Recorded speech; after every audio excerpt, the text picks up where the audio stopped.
और बच्चों अभी हम force and laws of motion class 9th का जो फिजिक्स का चैप्टर है उसका कॉन्सेप्ट पार्ट कर रहे हैं। इस चैनल का सारा कंटेंट जो है वो मेरी फैमिली को, टीचर्स को और फ्रेंड्स को डेडिकेटेड है, जिन्होंने मेरी हेल्प करी थी। आगे बढ़ने से पहले प्लीज़ एक बार लाइक और सब्सक्राइब कर दें।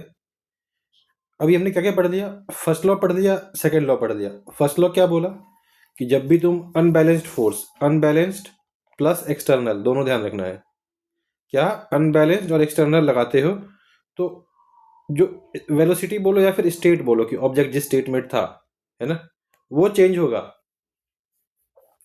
इससे क्या आया? इनर्सिया आया, है ना।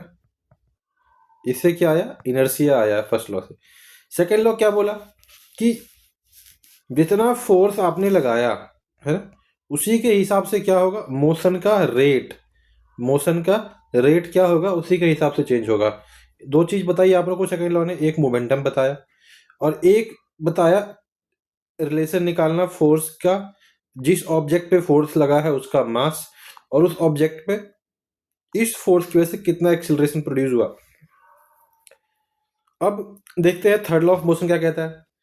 थर्ड लॉ ऑफ मोशन कहता है कि जब भी, है ना, एक ऑब्जेक्ट किसी दूसरे ऑब्जेक्ट पे फोर्स लगाता है, एग्जाम्पल के तौर पे कि एक बॉल है वो जाके दीवार पे लगा, है ना, तो जब भी एक ऑब्जेक्ट दूसरे ऑब्जेक्ट पे फोर्स लगाता है तो जैसे ही ये बॉल टकराया, है ना, जैसे ही ये बॉल टकराया दीवार पे, तो जो इसने फोर्स लगाया एफ, उसी उतना ही फोर्स ये वॉल क्या करेगा?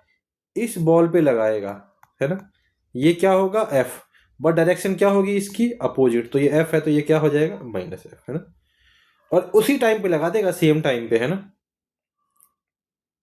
अब अगला क्या कह रहा है?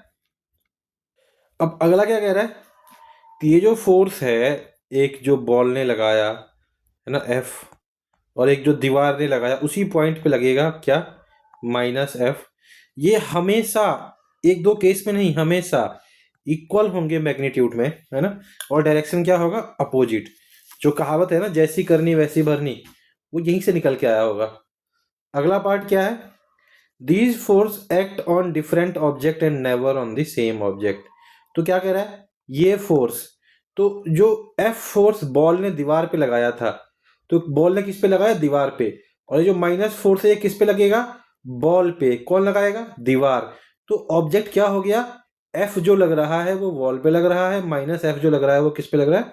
बॉल पे लग रहा है ना। तो ये क्या लगता है? अलग अलग पे लगता है, कभी सेम पे नहीं लगता। ठीक है। पहला एग्जाम्पल दिया, क्या एग्जाम्पल दिया? Accelerating force on the bullet, है ना। तो एक बंदा यहाँ पे था, उसने फायरिंग करी, तो जब यहाँ से बुलेट निकला, तो यहाँ पे मान के चलते हैं बुलेट क्या हो गया? बुलेट यहाँ पे निकला, है ना। तो ये किससे गया? ये गया एम मास से ए एक्सिलरेशन से, है ना। तो अब इसका मास क्या था? लो था, तो एक्सिलरेशन क्या रहेगा? थोड़ा ज़्यादा रहेगा। बट यही जो बुलेट है ये गन पे भी फोर्स लगाएगा। कोई भी वीडियो आप चला के देखोगे आपको दिखेगा कैसे फायरिंग करते वक्त शोल्डर के कंधे पे झटका लगता है। क्या बोलते हैं उसको? Recoil force. तो ये फोर्स क्या होगा? ये मास ऑफ गन इंटू ए। अब मास ऑफ गन ज़्यादा है तो एक्सिलरेशन क्या रहेगा? कम रहेगा, बट लगेगा। फोर्स क्या लगेगा? जितना ये फोर्स लगाया गन ने बुलेट के ऊपर, उतना ही बुलेट गन के ऊपर लगाएगा। ये एफ होगा प्लस का, तो ये एफ होगा माइनस का। समझे? तो ये एक एग्जांपल दे दिया।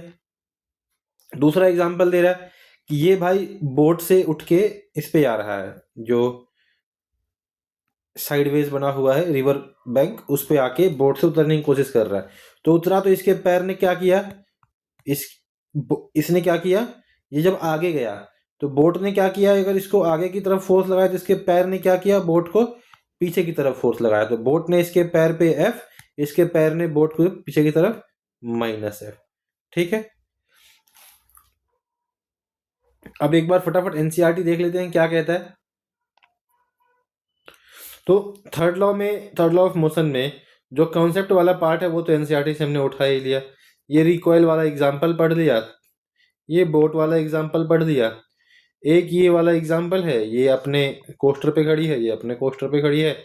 जब इसने इसको पास किया बैग, तो इसने क्या किया, इस बैग पे फोर्स लगाया, कितना फोर्स, एफ। उतना ही फोर्स ये बैग इस बंदे पे लगाएगा, कितना, माइनस एफ।